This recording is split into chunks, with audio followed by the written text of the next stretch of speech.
It is a day before Christmas, and at the city gates of the Federal Capital Territory, there isn't a decoration in sight. But then Abuja is known to be quite empty during the Yuletide, as most residents take the time to make what some call a yearly pilgrimage home. We are like the Israelites. We always go home for our census, and Christmas is our census.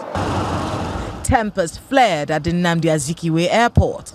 Air Peace has just cancelled the flight to Benin, and the refund to these customers will be in 3 weeks.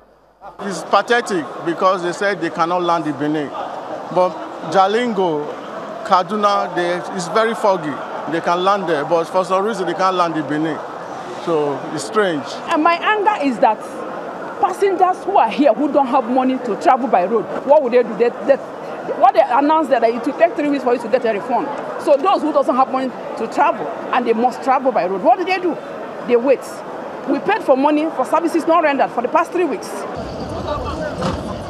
For those who dare the horrors of Nigeria's roads, the Yuletide season came with the usual exorbitant price hike, even though there's no fuel scarcity this year.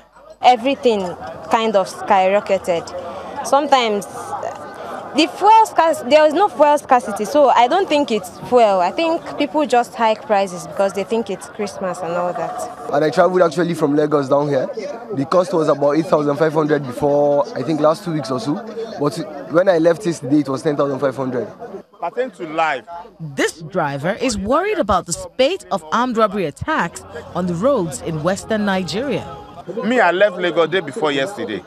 Immediately I left, people behind me, they stopped at Ife toll gate more than 3 hours because of armed robber in Osun State, especially Ilesha Express, that double lane. What people are facing there is very terrible. At the Wuse market, traders complain of poor patronage. The customers say, though there is no noticeable price hike, basic amenities are still not affordable. In Abuja precisely is workers. We have workers. We don't have many companies. So everybody depends on what the government will do.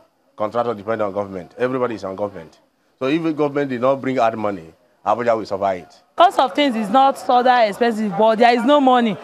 So we just have to. Since it's festive period, we just have to. Despite all this, you can still feel the magic in the air.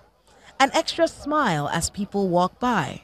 That cheer and goodwill that accompanies every Christmas. And most importantly, the hope that things will get better. Yes, Nigerians are some of the most resilient people on the planet.